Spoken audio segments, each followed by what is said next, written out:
Before Easter, we were doing a series looking at John's Gospel on the lives that Jesus changed. And I'd just like this morning for us to return to that series just to finish it off. And the life change that we're looking at this morning is, of course, that of Peter that we've just read about, Nika's just read about in John chapter 21, verses 15 to 25. You know, Peter is actually probably the disciple who most Christian believers can relate to most easily. Think about him.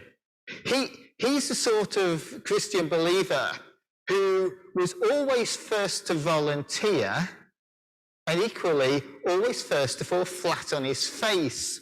And therefore many of us who've wanted to be following Christ for some years can easily relate to that.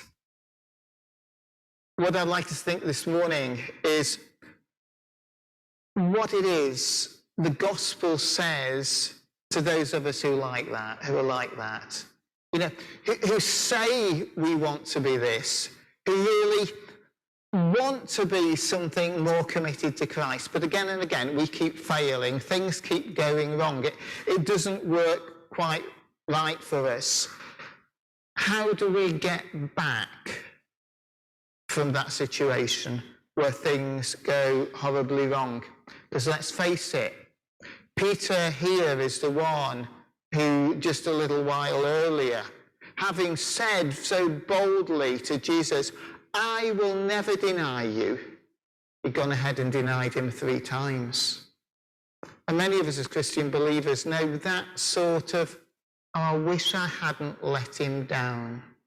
How do we get back from that sort of situation? Well, what we see here in this passage, firstly, is that what Jesus does is he reminds Peter of his calling, of that first time when we called him. And we see that really in the context. Now, for reasons of time this morning, we couldn't read the whole of John chapter 21. So we started at verse 15. But the verses before that give us the context. Jesus had died, he'd risen, the disciples had seen him before, and then Peter had said to the other disciples, "Let's go fishing," because they were fishermen. That's what they had been before. So they'd set out to sea, they'd gone fishing, they'd fished all night, and they hadn't caught anything. So they're there, and Jesus appears to them on the beach. And he calls out to them, and he says, "Cast your net down on the other side of the boat." And they do that, and then they get a great haul of fish. And at that point, it's John recognizes Jesus and declares that it's Jesus. Peter, impetuous to the last, jumps overboard and starts to swim to shore in excitement. Why do I say that is Jesus taking Peter back to his calling? Well, in Luke chapter 5, we have the description of how Jesus first called Peter. Peter was the fisherman. They'd fished all night and had caught nothing. They brought the boats in, and Jesus used Peter's boat to teach the crowds on the beach from. He asked Peter to take the boat a little bit out in the water so he wasn't swamped by the crowds, so he could stand on the back and teach the crowds. And then when he'd done that, he said to Peter, "Take the boat out into deep waters and cast your nets again." And Peter wasn't at all impressed. He said, "Look, we fished all night and caught nothing, but if you say so, I'll do it." And he caught a great haul of fish. The context of our passage is taking Peter right back to when he first called him. And actually, when we want to restore our relationship with Christ, that's what we need to do. Go right back to our first calling, to that moment when we first committed our lives to Christ, for those of us who are Christian believers. You know, how did our life change then? What were our dreams then? What was it we hoped for?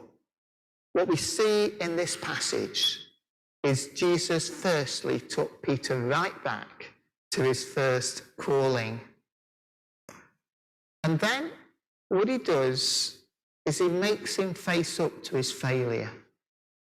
And again, we see that in the context.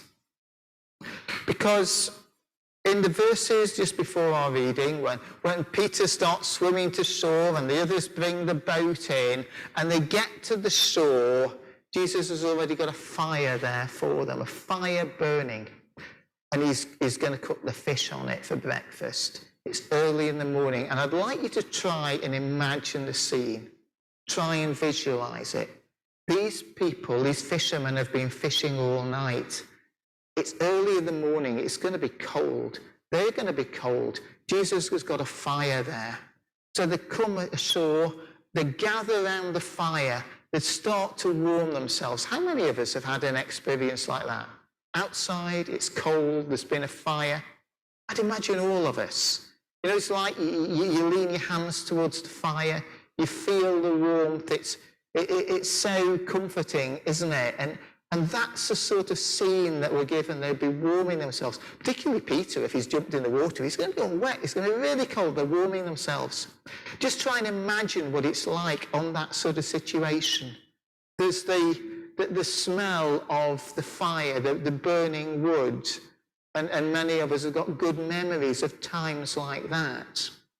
Can you picture the scene? Because I bet Peter could. Peter could picture that scene. He'd be unable to remove it from his mind because just some time earlier, he'd also gathered cold around a fire. On the night that Jesus was arrested, it was late at night. It was cold. He'd followed Jesus at a distance, having said, I'll never deny you. I'm the one who's coming with you. He did follow. And then as he warmed himself by the fire, the servant girl came up and said, you were one of his disciples, aren't you? He said, no, not me. And they did again, and he died it again. You know, I'm told that smell is one of the strongest triggers of memories. I bet it was in Peter. And it's in that context that Jesus turns to him and says what he said in our reading. Do you love me? And he asked him 3 times. Just imagine the picture in Peter's mind. Every time he asks him, his mind will be back at that fire. No, not me. Never me. No, you've got it wrong. It wasn't. I'm not one of his followers. Jesus took Peter right the way back to face his failures. I think that's really important to realise that. And what's equally important is that when Jesus asked that question, do you love me? He didn't call him Peter. Peter was the name that Jesus had given him when he called him. He said, follow me. I'm going to make you fishers of men. You're going to fish for people from now on, and you're going to be Peter. Jesus gave him the name Peter. Before that was Simon. He calls him Simon. He really takes him back to where he started. He takes him back to the moment of his failures, and then he restores him. I think that's really helpful, really important to recognise that. Because often as Christian believers, it's not easy to get ourselves in a position where we feel we've let Jesus down. We feel there's no way back. And what this passage tells us very clearly is that there is. Jesus restores him. And the next thing we see, the final thing we see here, is that in restoring Peter, he actually gives him a new role. When he first called Peter, he told him that he was going to make him a fisher of men. He was going to be, if you like, an evangelist. He was going to take Jesus' kingdom. He was going to tell people about it. He was going to draw people into what Jesus is doing. He gave him that role. Jesus, of course, in John's Gospel, is the Good Shepherd. The Good Shepherd who gives his life for Jesus did that. Now, what he turns to Peter and says is, feed my lambs. And he says to him, take care of my sheep. Very shortly, lots and lots of people were going to start to come to faith in Christ. Large numbers. Jesus was going away. There was a need for those people to be supported. Jesus gave Peter a new role. More than that, though, Peter was getting older. Life was moving on. And Jesus is giving him a very different role.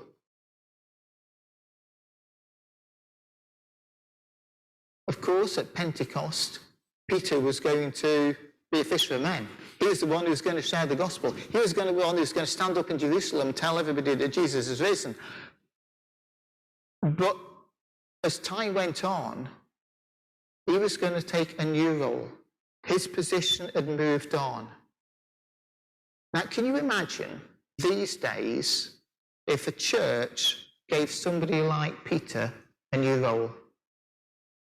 Could you imagine the criticism? Him? Why are they appointing him? He's the one who denied it. He's the one who's full of hypocrisy. He says one thing, he does another. Now, Jesus had restored him. I think it's really important for us to recognise that as well. When I was a young Christian believer, one of the hymns at the church I went to used to sing, I remember very well, used to go like this. It said, God has his best things for the few who dare to stand the test. God has his second choice for those who will not take his best. And in a sense, it was a good hymn because it sort of encourages us all to seek God's best. You know, there are plenty of other ways we could choose to live, but always seek God's best. The problem with it is that sort of thinking sometimes in some believers' minds gets misinterpreted, that they think, well, I wanted God's best, I was really committing myself to follow him, but things went wrong and I made mistakes and now I'll have to settle for God's second best. No, that is not the case. Jesus restored Peter fully and gave him a new role, an important role, a role that would be different. Equally, though, I've known many Christian believers who've said to me over the years, yeah, I used to serve Christ and I used to do it in this way, but I'm getting older now. I don't have the energy I used to have. I can't do the things I used to do. And that is an inevitable consequence of age. What this passage also makes clear to us is that God doesn't call us to do the same thing throughout our life. He calls us to move on. Peter was to be a fisher of men, but now he's to take care of the lambs and to feed his sheep. It was a new and a different role. God always moves us forward. And actually, over the years, I've seen a lot of harm done by people who've done a good role within the church, keeping going beyond the time that they should. You know, they started a great work maybe for families and kids, and they kept it going, and they got older. And there were other people who could have taken on leading that, but they didn't get a chance because they kept there because it was their role. And then when they reached the time that really they physically couldn't do it anymore, it's too late to hand it on. Now, God actually calls us to move on, and often he restores us. There is a role, there's always a role, but it might not be the same role. And I love the way that our passage really highlights that. Because what it describes to us is that having had this conversation with Jesus, Peter spots John, the other disciple who wrote John's gospel. So he asked Jesus, well, what about him? And Jesus' reply, as we heard, was, if he lives till I come back, what's that to you? And it caused all sorts of confusion among the early believers about what that meant. But the critical thing here is Jesus was saying, look, never you mind him. You focus on what I am calling you to do now. I think this is a wonderful passage. A life Jesus changed was Peter. Peter who he called. Peter so often failed him, but Peter who he restored and kept on giving a new role and a new purpose in building the kingdom. I really hope that at St. George's we're encouraged by this morning. Let's each one of us remember what it was like when we first came to Christ.